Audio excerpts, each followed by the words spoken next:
Assalamualaikum warahmatullahi wabarakatuh. Perkenalkan, nama saya Peri Susanto dengan nomor induk mahasiswa 10219088. Saya mahasiswa Universitas Teknologi Digital Bandung. Pada kesempatan kali ini, saya akan mencoba mempresentasikan beberapa materi pendidikan agama Islam. Marifatul Insan, unsur pembentuk manusia. Dalam Islam, bahwa manusia diciptakan oleh Allah Subhanahu wa taala dari dua unsur, yaitu dari tanah dan juga ruh. Kemudian Allah Subhanahu wa taala melengkapi manusia dengan tiga hal. Yang pertama yaitu ada hati, yang kedua ada akal, dan yang ketiga ada jasad. Hati al-qalbu Allah berikan kepada manusia sehingga memiliki kehendak yang bersumber dari keyakinan. Hati dinamakan kolbu karena memang sifatnya yang suka berubah-ubah. Kemudian yang kedua, akal. Dibentuknya akal oleh Allah Subhanahu wa taala juga merupakan keistimewaan manusia dibandingkan makhluk yang lain. Binatang memiliki otak tapi tidak bisa berpikir. Dengan akal, manusia bisa mendapatkan ilmu. Keistimewaan akal yang lain adalah diberikannya kewajiban hanya kepada orang yang berakal. Yang ketiga ada jasad. Allah Subhanahu wa taala menciptakan manusia dari jasad yang sebaik-baiknya. Hati, akal, dan jasad adalah sebuah anugerah dari Allah Subhanahu wa taala yang harus digunakan untuk menjalankan amanah. Marifatul insan, hakikat manusia.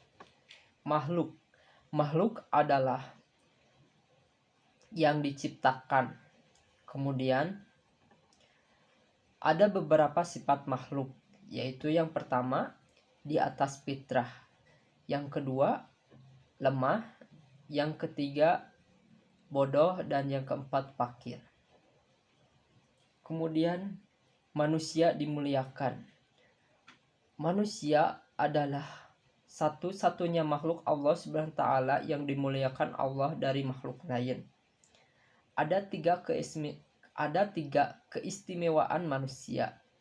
Yang pertama yaitu ditiupkannya ruh, yang kedua memiliki keistimewaan, yang ketiga ditundukkannya alam padanya.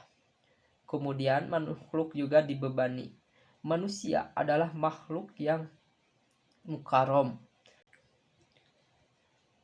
atau dibebani. Manusia juga dibebani. Ada dua jenis beban yang diberikan kepada manusia. Yang pertama yaitu ibadah, dan yang kedua adalah khalifah.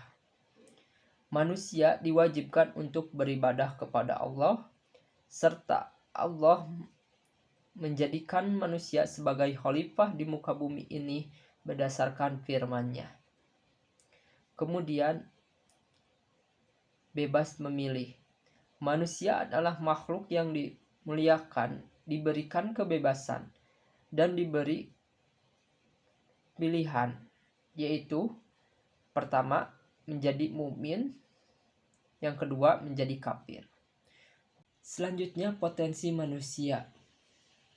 Potensi adalah kekuatan terpendam yang belum dimanfaatkan, bakat tersembunyi atau keberhasilan yang belum diraih, padahal sejatinya kita mempunyai kekuatan untuk mencapai keberhasilan tersebut. Menurut Islam, potensi manusia adalah suatu anugerah yang Allah berikan, karena Allah menciptakan manusia dalam bentuk yang sangat sempurna dengan kemampuan.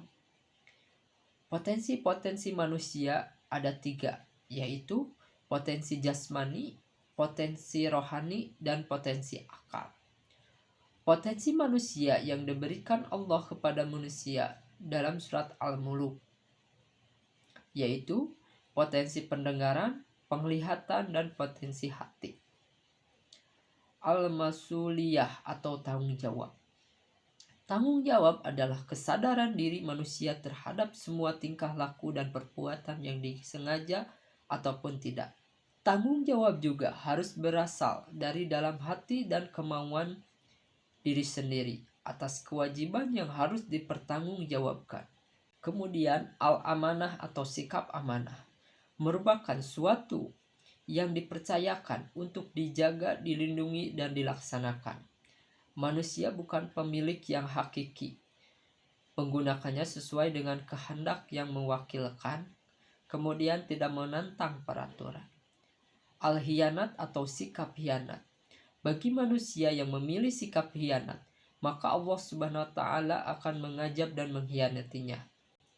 Oleh karena itu, yang telah dianugerahkan Allah Subhanahu wa taala kepada kita harus dimanfaatkan dengan sungguh-sungguh untuk menjalankan amanah sehingga Allah Ta'ala memuliakan kita di dunia maupun di akhirat. Nah, cukup sekian yang dapat saya sampaikan. Mohon maaf atas keterbatasan materinya dan juga kekurangannya. Wassalamualaikum warahmatullahi wabarakatuh.